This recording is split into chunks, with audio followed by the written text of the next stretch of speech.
So today we're talking about Stoicism. And look, this isn't some dusty academic philosophy meant for a library. Not at all. This is a practical toolkit, a way to build a mental fortress that can stand up to the absolute chaos of life. It's about finding peace when it feels like the world is trying to break you. And honestly, it all kicks off with one pretty shocking story. I want you to just imagine this for a second. You're a slave. Your master, in some fit of rage, starts twisting your leg. What do? I mean, you'd scream, right? You'd beg for mercy? Well, the Stoic philosopher Epictetus, when he was in this exact situation, he just calmly looked up at his master and said, "You're gonna break it." And then, when the bone snapped, his only response was, "See, I told you so." I mean, that level of calm in the face of that kind of violence, it's almost unbelievable, isn't it? It just forces you to ask this really fundamental question, one that's just as real for us today as it was in ancient Rome. How in the world do you find peace when everything around you seems hell-bent on breaking you, either physically or emotionally? Well, the answer is right there in Epictetus's incredible, almost superhuman calm. A Stoic would say, sure, his leg was breakable. Of course it was. It was just an external thing, something outside of his real control. But his spirit, his inner peace, that was the part of him that was truly unbreakable. See, this wasn't about suppressing pain. It was about totally mastering the world inside his own mind. So, how did he do it? How did he achieve that kind of unbreakable spirit? Well, it wasn't about chasing happiness or pleasure. The whole point, the ultimate goal of Stoicism, is actually a very specific kind of freedom. It's freedom from all that emotional chaos that external events throw at us. The Stoics had a word for this state, apatheia. And it is absolutely crucial that we don't confuse this with our modern word, apathy.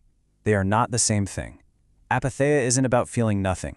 It's a state of deep inner peace, this unshakable tranquility that you get, not by shutting down your emotions, but by using your reason to see the world for what it really is. And really, this distinction changes everything. Modern apathy is about not caring. But Stoic apatheia is the exact opposite. It's about caring so much about your own inner peace that you refuse to let the outside world mess with it. It's a rational, intentional detachment, not a cold indifference. It's an active fortress you build, not just an empty field where nothing grows. Okay, so how do you actually get there? Well, the Stoics had a pretty clear three-step path. First, you have to see that whatever happens to you is just one small part of a huge, logical, cosmic order. Second, you use your reason, your logic, to understand that order in your own tiny place in it. And finally, you just align yourself with it. You live in harmony with nature. You don't fight the current of the river, you learn how to steer your boat in it. Now, this idea of a world order, for the Stoics, this was way more than just a nice metaphor. It was literally their physics. They believed the universe itself operates like a giant, rational, and completely predetermined program.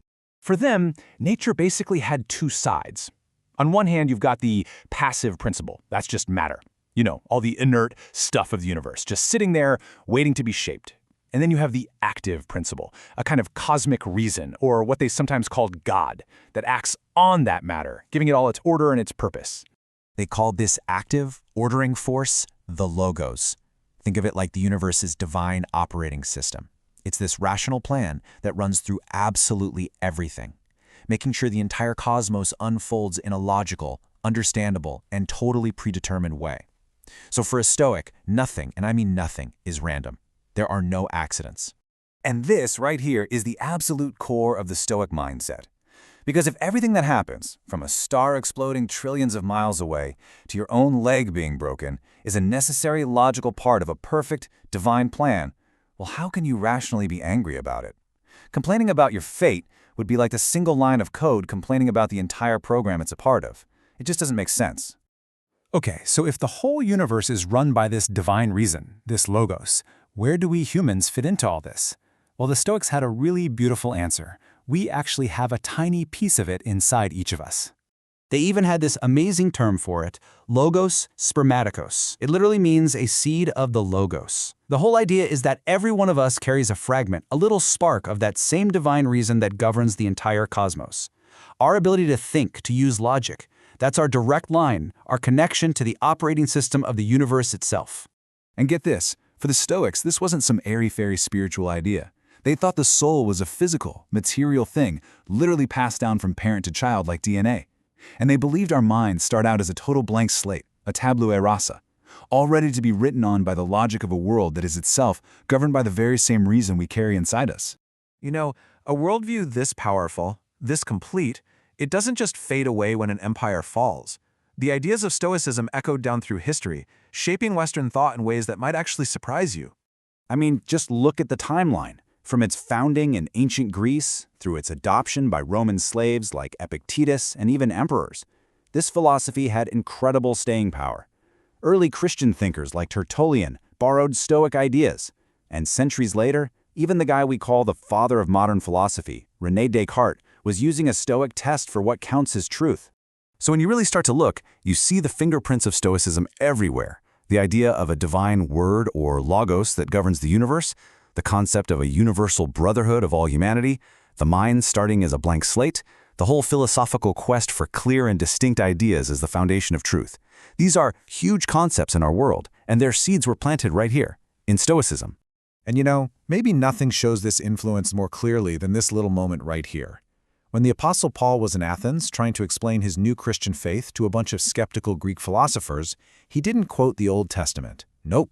He quoted a Stoic poet, using their own language about the Logos to build a bridge to his own message. That's just how deeply these ideas were woven into the world back then.